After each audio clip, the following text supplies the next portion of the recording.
नमो अरिहन्ताणं नमो सिद्धाणं नमो आयर्याणं नमो वज्रायाणं नमो लोये सवसाहुणम्।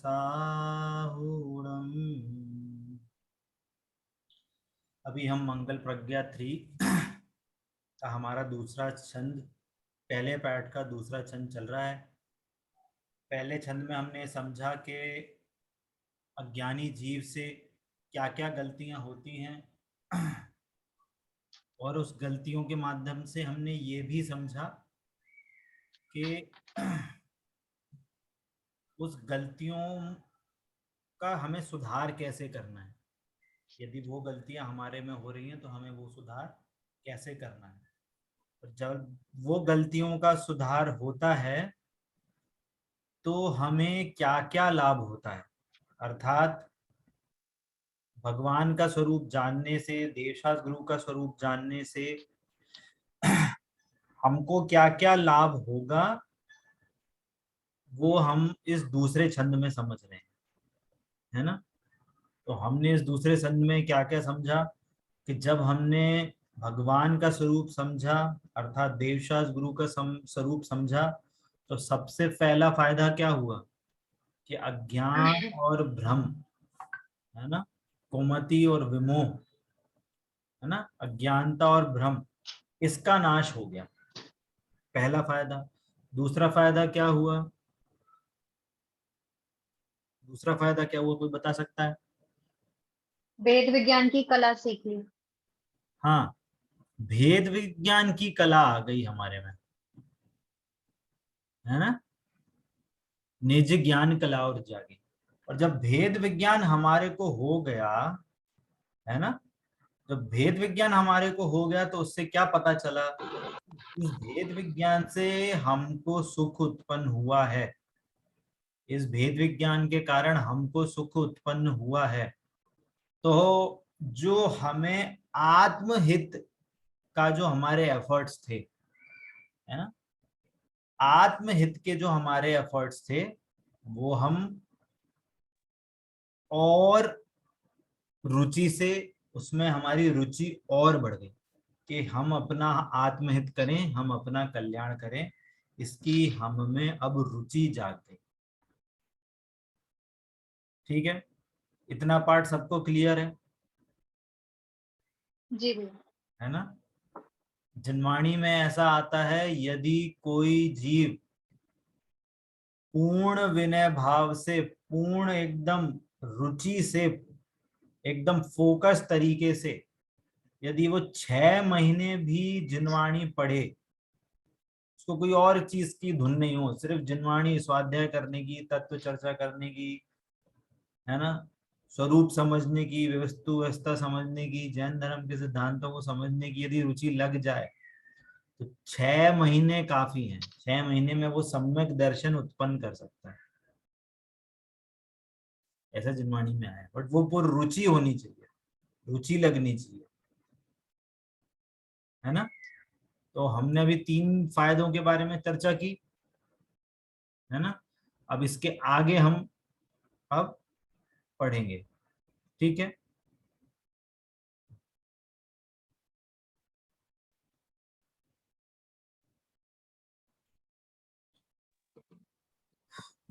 चलिए, तब पद्मम उर में आए, लखी कुमति विमोह पलाए, निज ज्ञान कला और जागी, रुचि पूर्ण स्वहित में लागी, है ना। इतना हमारे को हो गया। अब आगे क्या हुआ, रुचि लगी हित में आत्म के, सत्संग में अब मन लगा, मन में हुई अब भावना, तब भक्ति में जाऊं रंगा, है ना। अब क्या हुआ कि जब आत्मा में रुचि लग गई, है ना, क्या बोला, ये दिख रहा है आपको 2 लाइनें, रुचि लगी हित में आत्म के, सत्संग में मन लगा, है ना। अभी इसके बारे में डिस्कशन करते हैं। तो क्या हुआ था, अभी हम किस पर डिस्कशन कर रहे थे कि हमने भगवान का स्वरूप जाना,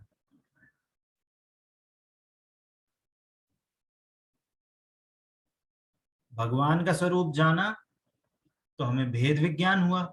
इससे रिजल्ट क्या निकला कि हमें भेद विज्ञान हुआ। भेद विज्ञान हुआ अर्थात कि हमको अपना आत्म, या कहें कि हमें अपने स्वभाव का भान हो गया।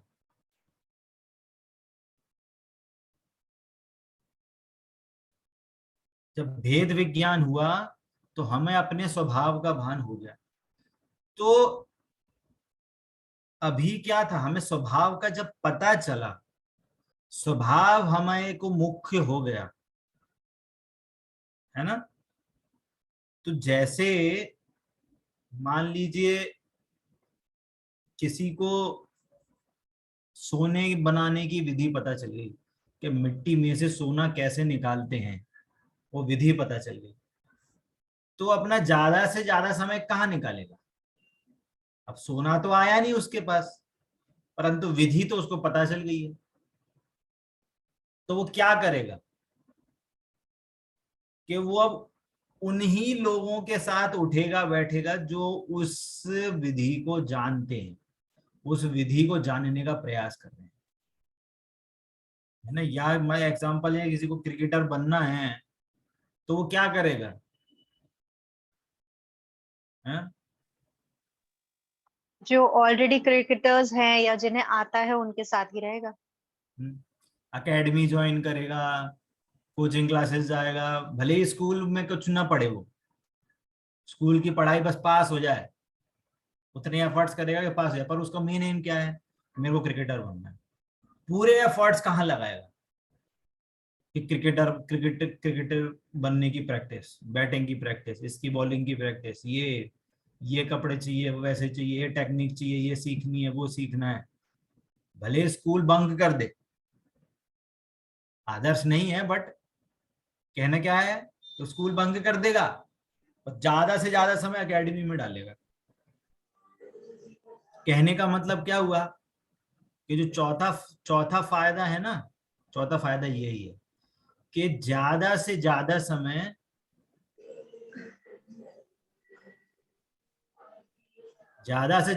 वो अब सत्संग में लगाएगा,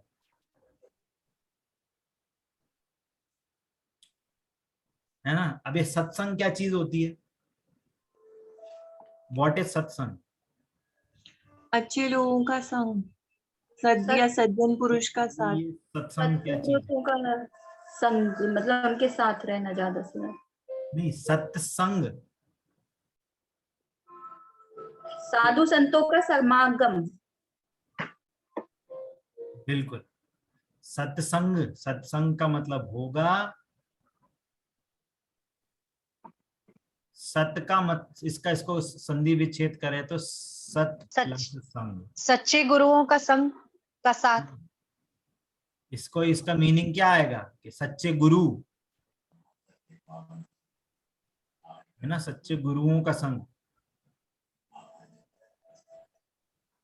या फिर वे सभी जीव, क्या बोला, वे सभी ज्ञानी जीव जो मेरे को सच्चा मार्ग बताएं। क्या बोला, अगर मान लो आपको सच्चे गुरु नहीं मिल पा रहे, हर जगह मुनिराज विराजित हो, हर जगह आपको आरिका माता है, छुल्लक हो, एलक हो, ऐसे गुरु हो हर जगह अवेलेबल, तो अवेलेबिलिटी नहीं हो सकती। आप जहां जाओ वहां सारी चीजें मिल जाए, तो इसका मीनिंग क्या है कि जो मेरे को सच्चा मार्ग बताए, ऐसे ज्ञानी पुरुष, है ना। क्या बोला, जो मेरे को सच्चा मार्ग बताए।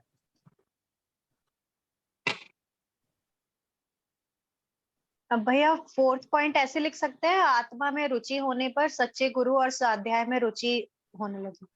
नहीं नहीं, सत्संग, हाँ वो उसको अब इसमें क्या है, इसका भी ये है, एक तो हुआ इनका संग कि इनके साथ रहना है ना, इनके साथ में रहें या कहें समागम में रहें, है ना, है ना, इनका समागम। बट समागम से मतलब क्या है, पॉइंट ये है। अब ये भी वापस क्वेश्चन आएगा, समागम का मतलब क्या है। कि समागम का अर्थ है, समागम का अर्थ है जो वो कि पढ़ा जो, रहे हैं, जो समझा रहे हैं, उसको हाँ समझना। हाँ, कि उन जो जो स्वाध्याय कर रहे हैं, है ना, या क्या कर रहे हैं, वो तत्व चर्चा कर रहे हैं, या कोई भी धार्मिक क्रिया हो रही है,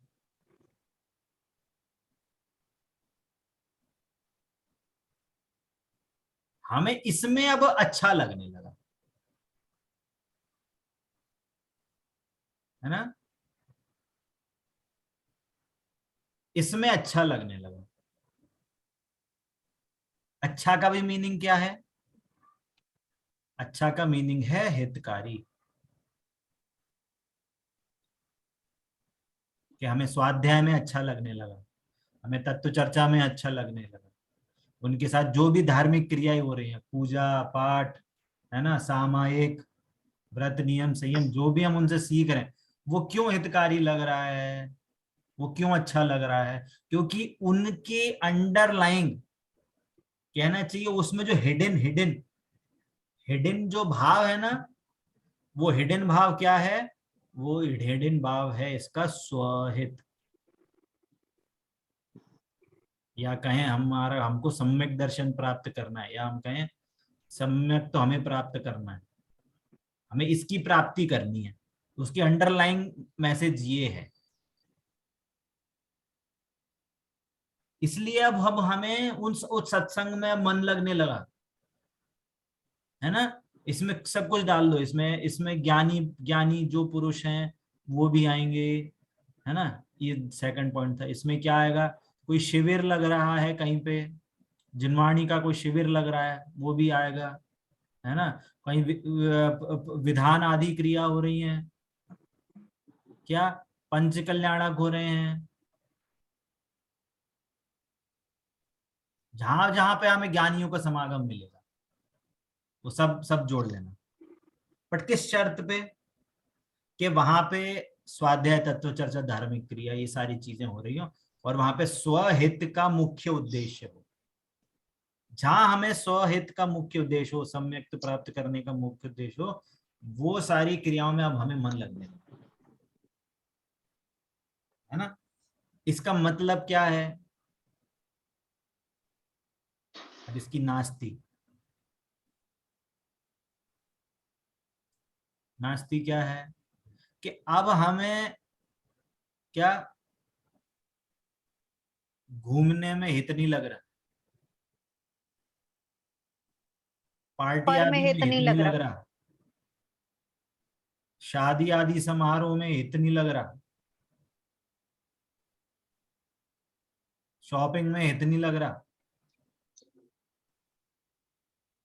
देखना, इसमें हम क्या करते हैं, हमें कहीं घूमना है, पार्टी है, शादी है, कहीं पे मतलब कोई भी फंक्शन है ना, हम इसमें क्यों जाते हैं? हमें अच्छा लगता है, मजे आते हैं हमको, होता ही नहीं होता? हम पार्टी में क्यों जाते हैं? मतलब घूमना फिरना, कुछ भी समझ लो आप, मूवी देखना कह लो, कुछ भी कह लो, आज की भाषा के हिसाब से, है ना, कुछ भी ऐड कर लो आप, ऐसे बाहर की जो भी ऐसे फंक्शन सांसारिक क्रिया है। अब इसमें इसमें आपको अब अच्छा नहीं लग रहा, इसमें आपको अब ये आपको अच्छा नहीं लगेगा।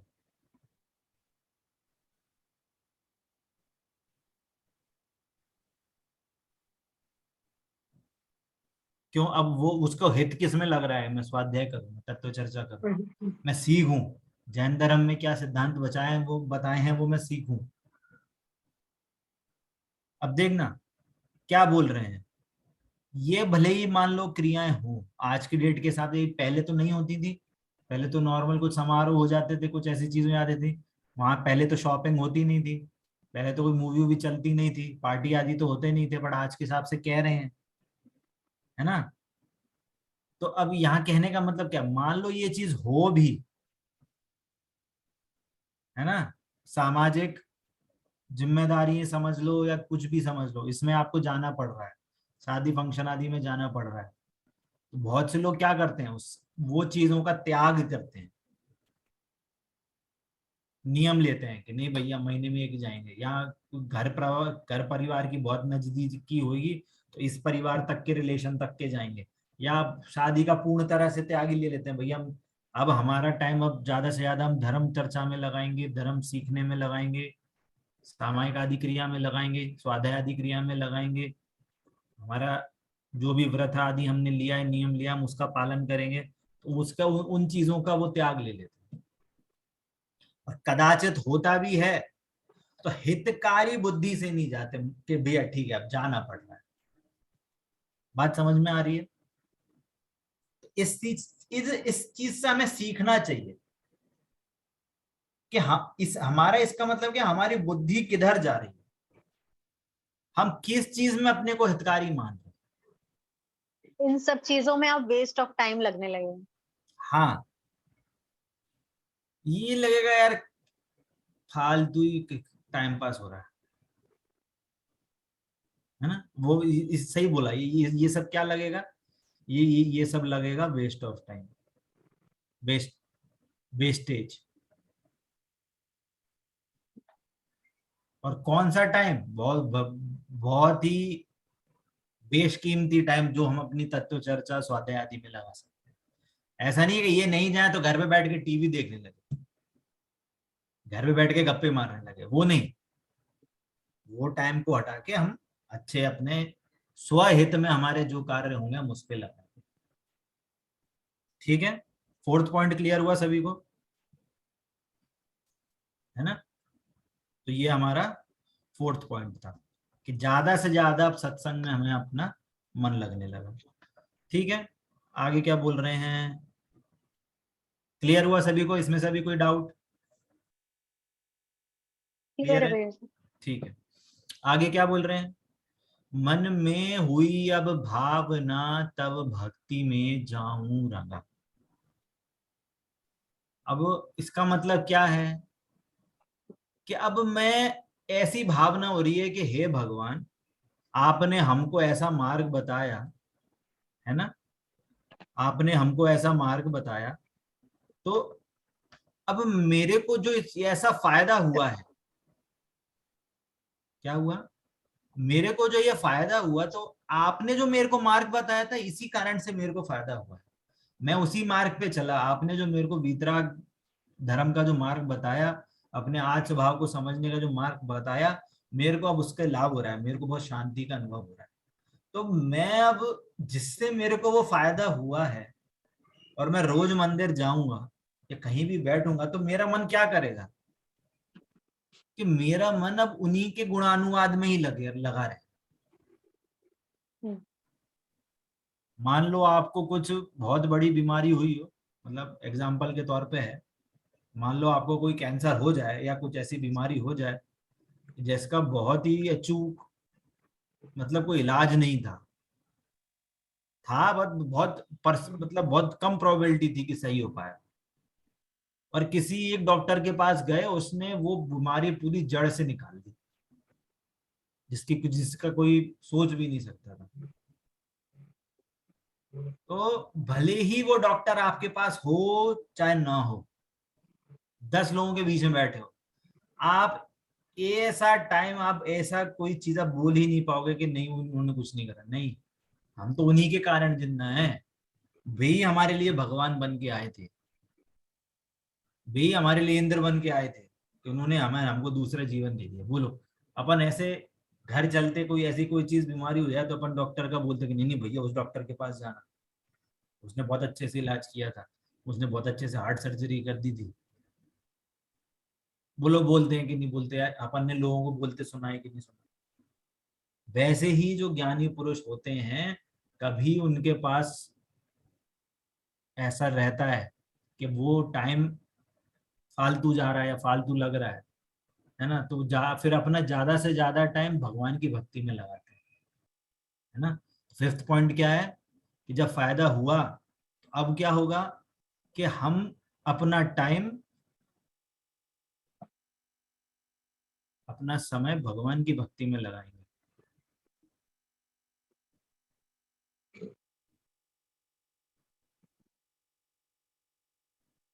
भक्ति कहो, पूजा कहो, है ना, विधान कहो, कुछ भी करो, आराधना, है ना, आराधना कह लो, भगवान की कुछ भी कहो, आराधना में। है ना, या ऐसे कहें आराधना कहो, है ना, कुछ भी कह लो, स्तुति कह लो, इसी में ही हमारा समय जाएगा।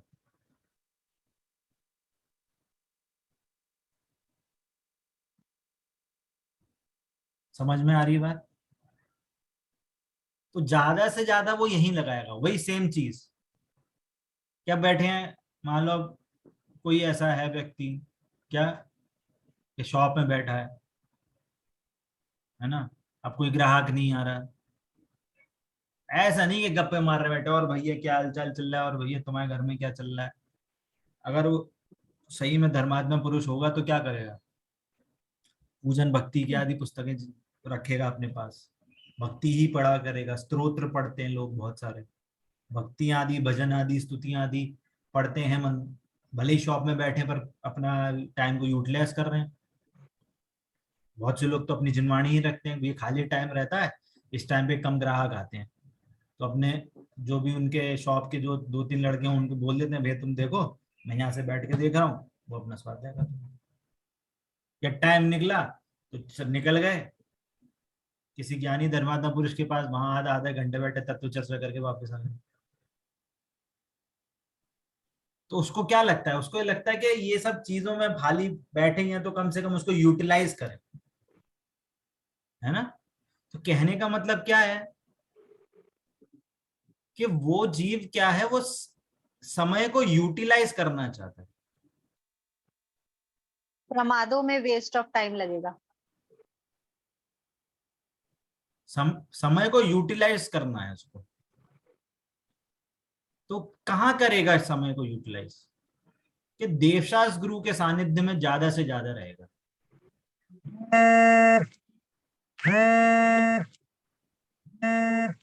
है ना। क्यों रहेगा, स्टार्टिंग में बोला था कि जब हम देवशास्त्र गुरु के समीप में आते हैं तो हमें सम्यक दर्शन के ज्यादा से ज्यादा चांसेस मिलते हैं, और यदि हम इसका यूटिलाइज, इस समय का यूटिलाइज है अपने घर गृहस्थी में करें, हैं, तो इसका रिजल्ट क्या होगा, इसका रिजल्ट पाप बंद होगा।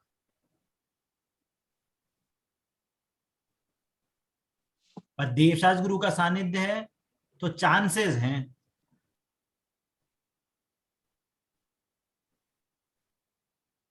तो उसको चांसेस बने रहेंगे, इसलिए वो अपने समय का यूटिलाइज जो है वो देवशास्त्र गुरु के पास ही करना चाहेगा। क्लियर हो रही है बात? ठीक है, आगे बढ़े। अब आगे क्या बोल रहे हैं, प्रिय वचन की हो टेव गुणी गण गान में ही चित पगे, है ना। अब यहाँ पे क्या है, आगे आगे पूरी पढ़ लेते हैं। प्रिय वचन की हो टेव गुणिगण गान में ही चित पगे, शुभ शास्त्र का नित हो मनन मन दोष बाधन तय पगे, है ना। अब क्या बोल रहे हैं यहाँ पे कि अब मेरे को, अब मैं कहीं भी जाऊं, किसी से भी बात करूं, तो मेरे से हमेशा प्रिय वचन ही मेरे से मुख से निकले,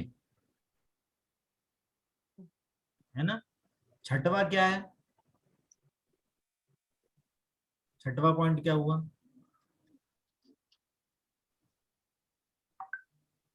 कि हमेशा मेरे से प्रिय वचन ही निकले, प्रिय वचन ही बोलूं। प्रिय वचन का मतलब, प्रिय वचन का मतलब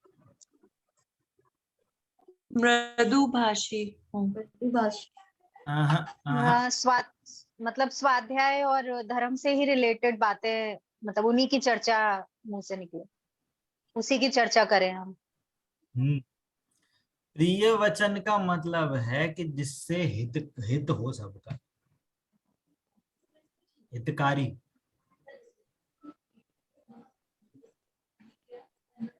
हितकारी।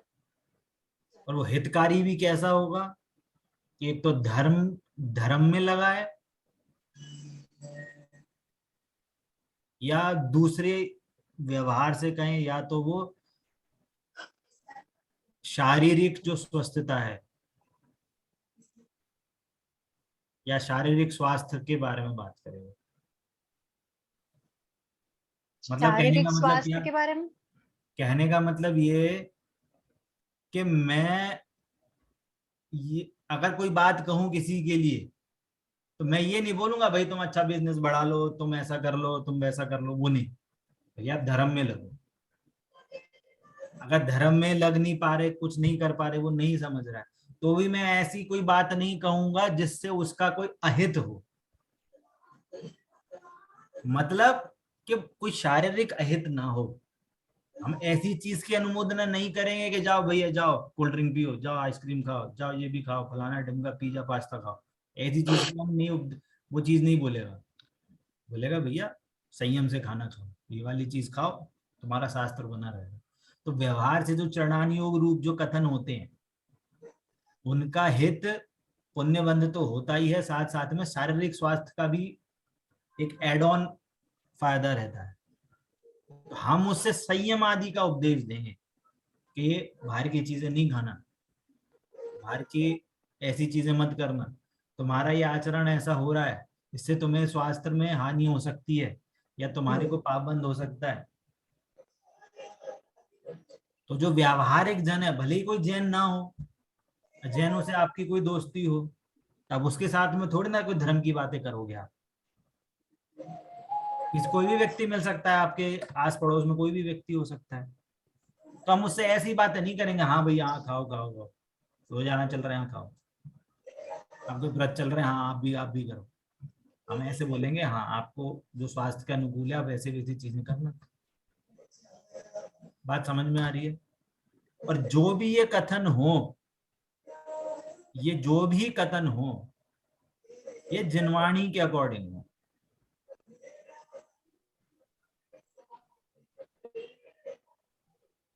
मतलब हम जो भी किसी को संयम आदि या स्वास्थ्य कोई भी ऐसी चीजें कह रहे हैं, वो हिंसात्मक चीजों के लिए नहीं बोलेंगे। हाँ भैया दवाई खा लेना, होम्योपैथी भी खा लेना, ये भी खा लेना। भैया होम्योपैथी एल्कोहल होता है उसमें, शराब के बराबर है वो। तो हम ऐसी चीजों का हम कथन नहीं करेंगे जिससे जिनवाणी हमको अलाउ नहीं करती। तो जिनवाणी अलाउ करती है, हम उसी से रिलेटेड ही बातें करेंगे, है ना। तो ये चीज हाईलाइट होना जरूरी है कि वो जिनवाणी के अकॉर्डिंग हो। समझ में आ रही बात? ठीक है। और आगे क्या और बात आई कि गुणी गण गान में ही चित हो गया। जो गुणी गण है, मतलब जो गुणी जन है, कौन कौन? अरहंत, सिद्ध, आचार्य, उपाध्याय, साधु, है ना।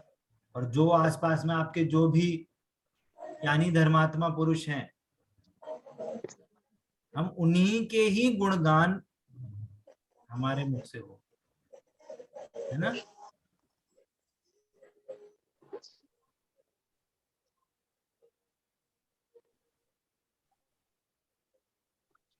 अब गुणगान हो का मतलब पता है, बहुत इंपॉर्टेंट, ये भी इसमें भी हिडन है कि हमें पहली बात तो उनके गुण पता होने चाहिए गुणगान से पहले, कि गुण क्या होते हैं उनके। उनके हमें गुण पता होने चाहिए, है ना।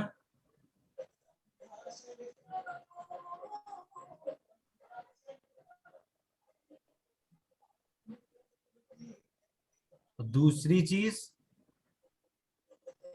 वो गुण किन किन में पाए जाते हैं। ऐसे जो गुणी जीव हैं,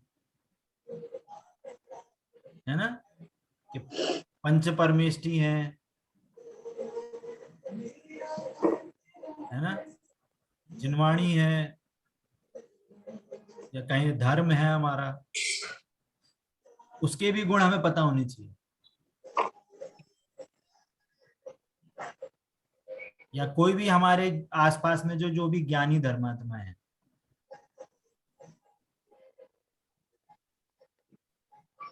क्लियर हो रही है बात?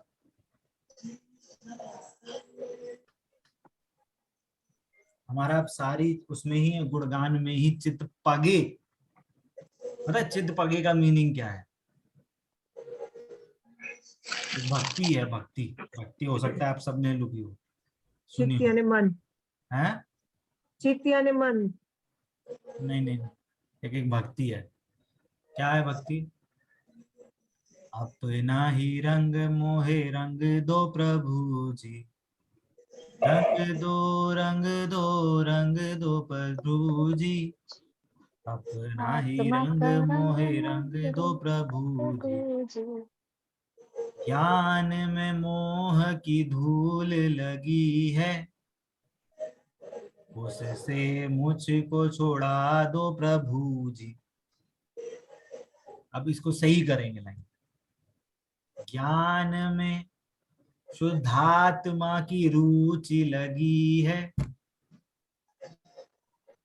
आपका ही रंग मोहे लग गया प्रभु जी।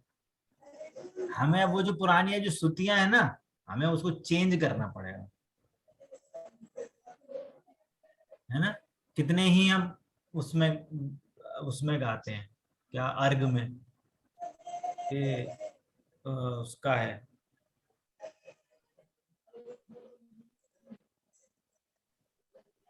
तृष्णा की खाए खूब भरी वह रिक्त रही वही रिक्त रही, है ना। कि वो क्या है, गड्ढा है, कितना भरते जाओ वो भरेगा ही नहीं। अब क्या बोलना चाहिए कि अब हमें तृष्णा की हमने खाई, हम जाते ही नहीं है वहां पे। हमने अपने आप को शुद्धात्मा जान लिया, शुद्धात्मा जान लिया है, हमने को अपने आप को आत्मा जान लिया। अब वो तृष्णा होगी क्या, हाँ भैया ये भी ले आओ खाने, हाँ वो भी ले आओ खाने, तो हमें वो तृष्णा होगी क्या कि नहीं? अब वो तृष्णा नहीं होगी। वो तृष्णा से अब हम हट जाएंगे, हमारी तृष्णा रहेगी अब अपने ज्ञान स्वभाव की हमें तृष्णा होगी, कब हम उस पे रम जाएं, है ना। तो दूसरा कि जो प्रिय वचन है ना, ये तो हमने अपने साइड से बोला है। तो प्रिय वचन जो होते हैं ना, वो हमेशा हर जीव जीव मात्र को हितकारी होते हैं, है ना। जब महावीर भगवान का जीव शेर की पर्याय में था, है ना, तो कोई कह सकता है कि देखो वो शेर है, वो क्या हिरण को खा रहा है, मुंह में खून खून भरा हुआ है, खा रहा है, और मुनिराज उसको क्या बोल रहे हैं कि हे सिंह राज, तुम सिंह नहीं तुम जीवराज हो। मान लो आपकी कॉलोनी में कोई ऐसा ही कुत्ता हो, है ना, या बिल्ली हो, मान लो बिल्ली हो, वो चूहा पकड़ के मुंह में पकड़ के लेके आए, और आपको पता चले कि अगले दिन मंदिर के सामने थी, उसने मंदिर को देखा, उसको पूर्व भव याद आ गया और वो सम्यक दृष्टि हो गई। वही बिल्ली जो चूहा लेके आपके घर के बाहर से निकली, बोला यकीन कर पाओगे क्या?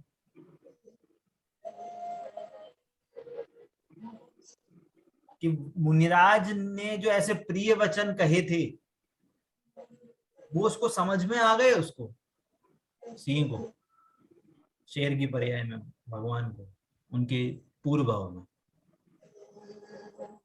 ऐसे प्रिय वचन होते हैं। और वो प्रिय वचन होते हैं इसलिए वो सामने जो जीव है उसकी, उसको अगर वो समझ में आ जाए, वो उसके मोक्ष मार्ग में निमित्त बनते हैं। वैसे ही हमें भी अपने वचन ऐसे रखने हैं कि हमारे कारण कोई जीव, अगर कोई पात्रता हो किसी की, तो वो उसके मोक्ष मार्ग से हट नहीं जाए, उसका कहीं अहित नहीं हो जाए। हम कोई ऐसे वचन नहीं बोल दें जिसके कारण से वो द्वेष में भर जाए, ऐसा ना हो कि वो हमारा बैरी बन जाए बहु बहु। हित उसका उसका ज्यादा हित होगा, हमें वो भी ध्यान में रखना चाहिए। बोलो, है ना। यशोधर मुनिराज थे, है ना, राजा श्रेणिक ने उनपे क्या डाल दिया, सांप डाल दिया, और 3 दिन के बाद उन्हें सर्प हटाया तो पूरे शरीर पे चींटी चींटी हो गई। और जब वो ध्यान से बाहर निकले तो उन्होंने क्या बोला, मुनिराज ने शाहज श्रेणिक से क्या बोला, कोई बता सकता है? धर्म उन्होंने बोला कि तुमने ये सर्प नहीं डाला, तुम भी जीव हो, तुम भी शुद्धात्मा हो। और जो उनकी पत्नी राजनी चेलना थी उसको भी यही बोला कि तुम भी इस शरीर से भिन्न शुद्धात्मा हो। दोनों को धर्म वृद्धि का उपदेश दिया, धर्म वृद्धि का वो दिया उन्होंने आशीर्वाद। कैसे दिया कि मुनिराज हमेशा प्रिय वचन बोलते हैं, हित मित्र प्रिय वचन बोलते हैं। ऐसे नहीं बोलेंगे कभी मुनिराज के, हाँ तुमने सांप डाला, यहाँ के राजा हो एकदम बेवकूफ, निकलो यहाँ से, तुम नहीं बैठोगे हमारे उपदेश के लिए लायक नहीं। ऐसे नहीं बोलेंगे मुनिराज। वो जीव मात्र को धर्म वृद्धि का उपदेश देंगे। उनको किसी भी जीव से न राग है न द्वेष है, सबको वो एक जीव देखते हैं, हर किसी को साम्य भाव से हर किसी को जीव देखते हैं। हमें वैसी प्रवृत्ति हमें अपने लिए भी बनानी चाहिए। मान लो आपके घर में 2 बच्चे हैं, एक एग्जाम्पल है समझने के लिए, है ना। एक आपका बच्चा है, आपकी कोई देवरानी का, नंद का, किसी का बच्चा है। दोनों बच्चे आए, बोले कि हमको मैंगो शेक चाहिए, मैंगो शेक चाहिए। अपने बच्चे को पूरा ग्लास दिया, सामने वाले दूसरे वाले बच्चे को आधा ग्लास दे दिया। ये लोगों की प्रवृत्ति होती है, उसको मिठाई ज्यादा दे दी, इसको मिठाई कम दे दी। ये मायाचारी का बहुत बड़ा फल होता है। इसलिए हमें हर जीव को, कोई भी जीव हो, सड़क चलता कोई भी व्यक्ति हो, हमें कभी भी उसके प्रति ऐसा भाव नहीं आना चाहिए कि अरे ये तो इतना ही है, इसको उसको हटाओ, मारो, पीटो, जो भी कुछ XYZ, या किसको भी, किसी भी जीव को परेशान करने का, कोई रिश्तेदार हो, मोहल्ले का हो, इधर कॉलोनी का हो, कोई भी व्यक्ति हो, हमें किसी को परेशान नहीं करना चाहिए, है ना।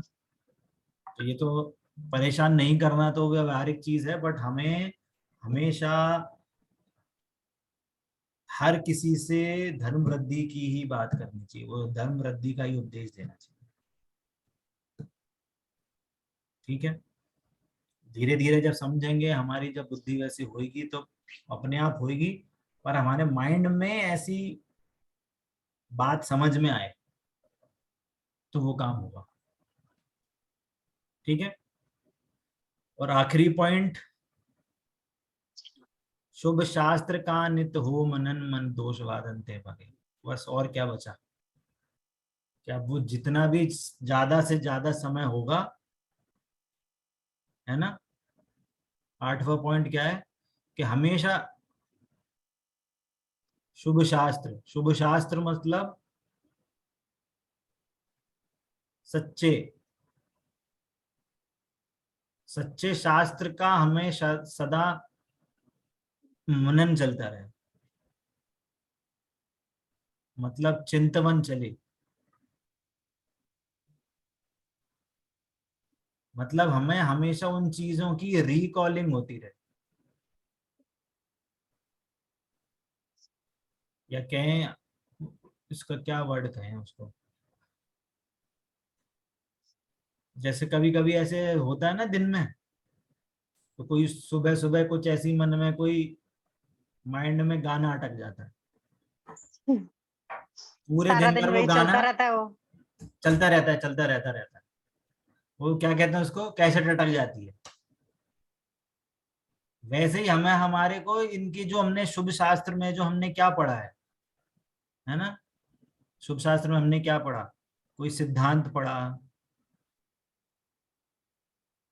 है ना, कोई कोई कोई भी हमें, हमने कोई उपदेश सुना कोई भी चीज का,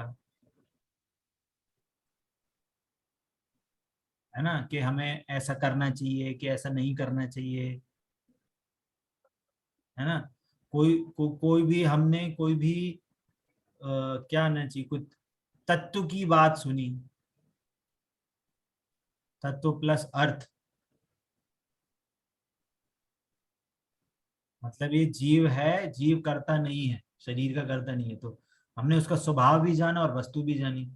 इसके हमें हमें हमेशा उसका चिंतन चले कि ये क्यों कह रहे हैं वाली बात, सही में ऐसा होता है क्या, हम सही में ऐसा मानते हैं, तो हमें वो रिकॉलिंग होनी चाहिए उसकी, या दूसरे शब्दों में क्या, उसका हमें रिपीटिशन चलना चाहिए, रिपीटिशन चले उसका माइंड में मतलब हमारे ज्ञान में, बार दिन भर कुछ भी काम कर रहे हैं, कुछ भी चल रहा है, तो हमारे माइंड में क्या हो रहा है, बार बार हम उसका घोलन कर रहे हैं, चिंतन कर रहे हैं। नहीं, हमने आज के स्वाध्याय में क्लास में हमने ये सुना कि हमारा टाइम है ना, ज्यादा से ज्यादा देवशास्त्र गुरु की आराधना में जाना चाहिए। अब वो व्यक्ति सोचेगा, क्या सोचेगा, अरे सुबह से जाते हैं, ऑफिस चले जाते हैं, तब वहां पे कुछ चिंतन नहीं चलता है, वहाँ पे भी पर खाली टाइम तो मिलता है, खाली टाइम को यूज करना चाहिए, घर में रहती हूँ मैं, मेरे को कितना टाइम है इधर उधर चला जाता है, कहाँ जा टाइम चला जाता है, मैं टाइम को कंजर्व करूँ और ज्यादा से ज्यादा धर्म चर्चा में लगाऊं, मंदिर जाऊं, मंदिर में देखो प्रोग्राम चल रहा है, मैं वहां जाना, वो अपनी उपयोग को हमेशा देवशास्त्र गुरु के आसपास ही रखेगा। और जो शास्त्रों में जो जो चीजें कहीं हमें, तो वो उन उन चीजों के सिद्धांत के बारे में बार बार रिकॉर्डिंग, क्योंकि अब उसको कुछ काम बचा ही नहीं ना, अब वो घर गृहस्थी से क्या हो चुका है, अब वो घर गृहस्थी से वो थोड़ा थोड़ा धीरे धीरे करके निरपेक्ष हो रहा है ना। अब देखिए, जो अभी तक हमने ये पॉइंट पढ़े, एक सेकंड, आज क्या क्या पॉइंट पढ़े हमने, ऊपर से चलते हैं, कि ज्यादा से ज्यादा सत्संग में समय लगा है, कहाँ लगा है, देवशास्त्र गुरु में। 5वां पॉइंट का है कि भगवान की भक्ति पूजा आदि में उसका मन लगे, हमेशा सदा प्रिय वचन बोलूं, गुणी जीवों का हमेशा गुणगान करता रहूं, शुभ शास्त्र का ही मनन करता रहूं। तो ये इंडिकेशन किस बात का है, ये बता सकता है कोई, ये इंडिकेशन किस चीज का है? श्रद्धान का है, भक्ति का है। सही बात है, आत्मा में भक्ति रुचि तो का है, है। बट अब ये चीजें अगर प्रोमिनेंटली आपके दिन भर में चलती रहे तो उसका मीनिंग क्या होगा, वो जीव की आत्मा में कंडीशन क्या रुचि, होगी?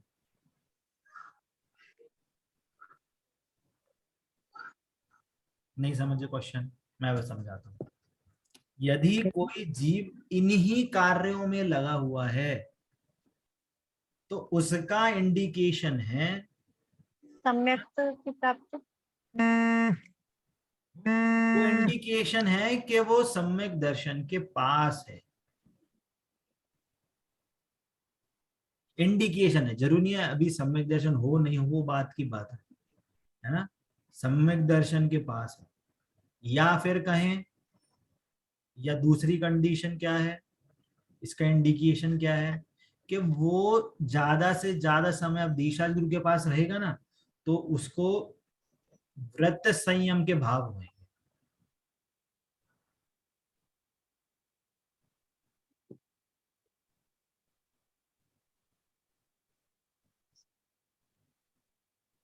समझ में आ रहा है?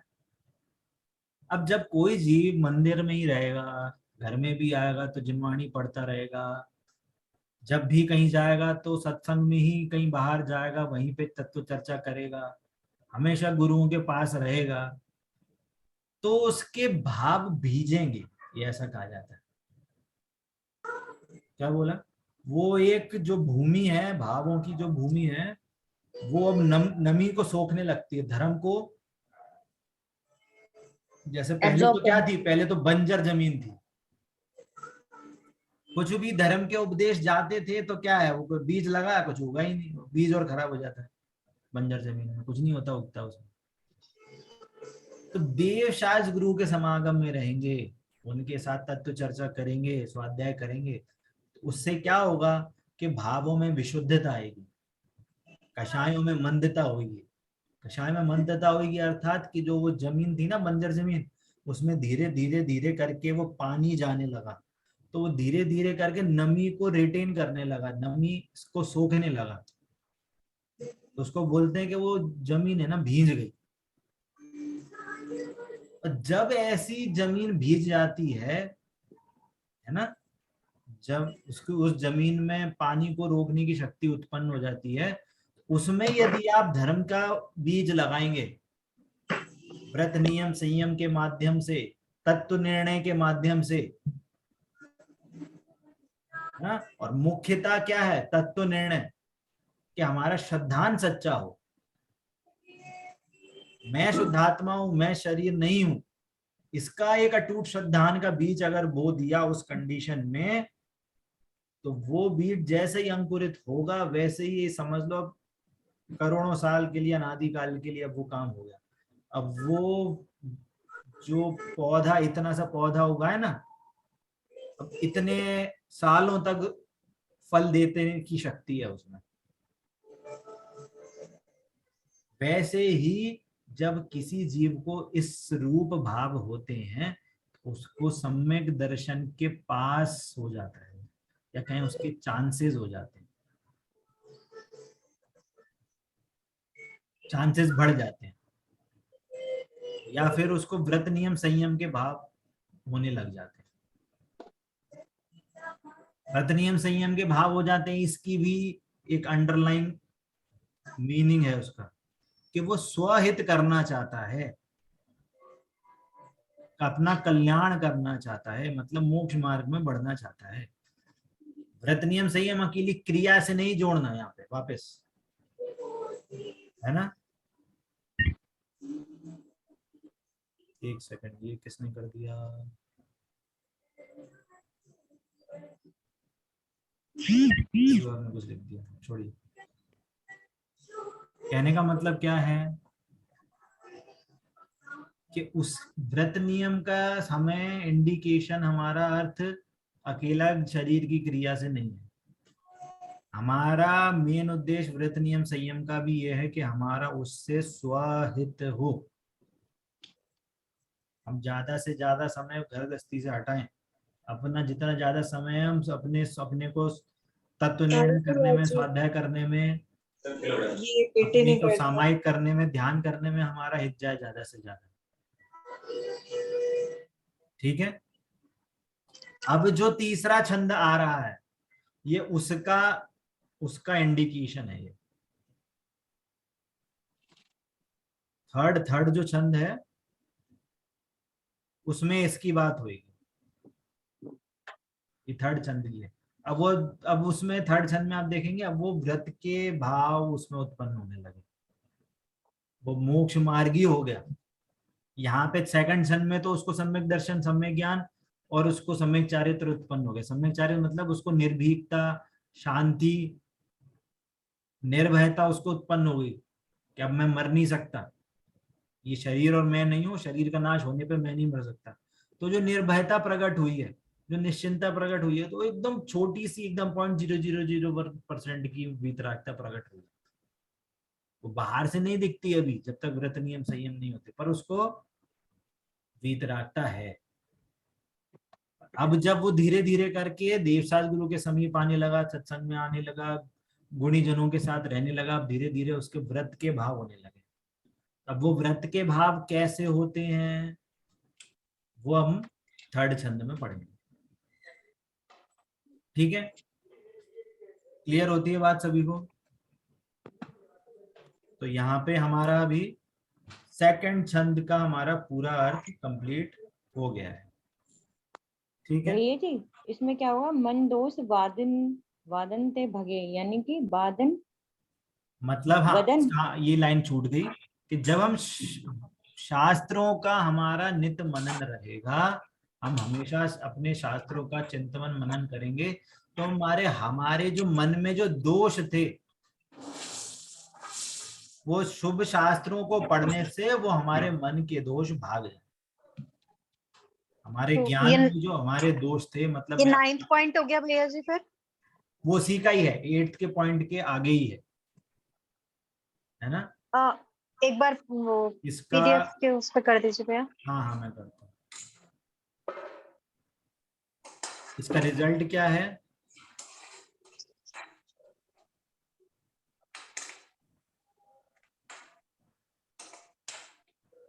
मन के दोषों का नाश हो जाए। ठीक है, ये 9th वाला पॉइंट है ना भैया जी? 8th ही है। 8th ही है। जब हम अपने शुभ 8th में शास्त्र, नहीं सच्चे आता। शास्त्रों का जब हमारा पठन मन चिंतन वगैरह चले, तो हमारे जो मन में जो दोष थे पुराने, हमारी जो अज्ञानता थी, हमारे मन में जो कुरीतियों की, हमारे में जो मन में मान्यता पड़ी हुई थी, है ना, तो वो सारे दोष जो हमने पिछली भाग 2 में जो हमने कुरीतियों की बात करी थी, याद है आपको? जितने भी दोष होते हैं वो सारे दोष यहाँ लगेंगे। हमारी जो अज्ञानता है, हमारे जो दोष हैं, कुरीतियों के प्रति हमारा जो श्रद्धान है ना, वो हमारा जो हमारे ज्ञान में दोष है उन सबका नाश हो सकता है। ठीक है, क्लियर होती है बात सभी को? और कोई डाउट? तो ये हमारा सेकंड छंद पूरा हो गया। ठीक है, एक बार यहाँ पे इसका अर्थ भी दिया हुआ है, उसको भी पढ़ लेते हैं, पहला भी पढ़ लेते हैं। ठीक है, कि हे भगवान, मैंने इस संसार को अपना जानकर और सर्वज्ञ भगवान द्वारा कहे गए आत्मा का हित करने वाले वीतराग धर्म को पहचाने बिना अनंत दुख प्राप्त किए हैं।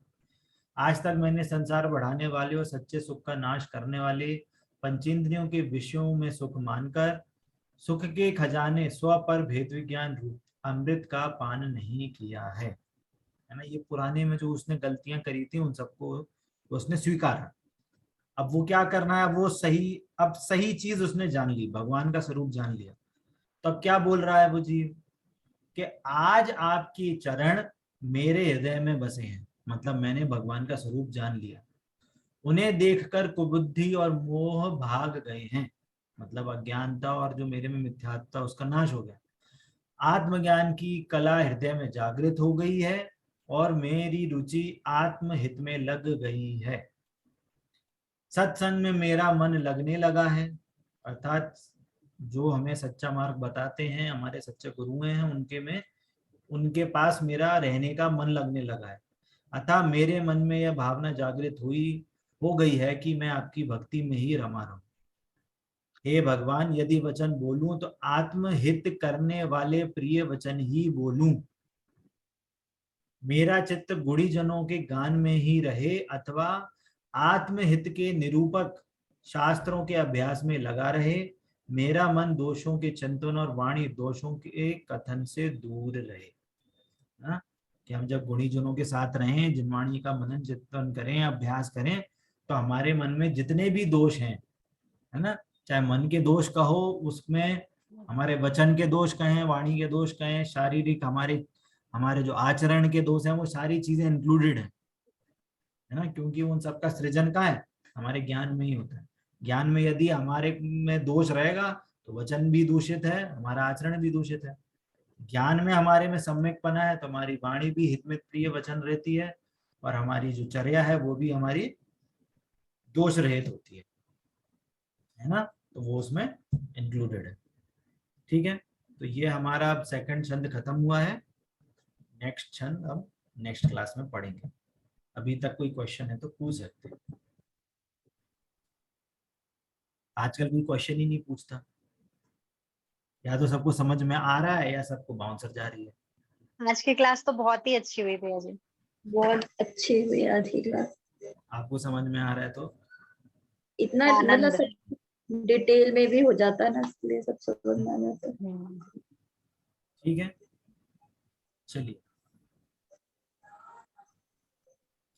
जिनवाणी के ज्ञान से सूझे लोकालोक, सोवानी मस्तके नमो सदा बोलिए द्वादशांग में जिनवाणी माता की जय। जय हो, जय हो, अहिंसामय जैन धर्म की जय। जय हो, जय हो। जय जिनेंद्र सबको। जय सभी को जय जिनेंद्र। सभी को जय जिनेंद्र।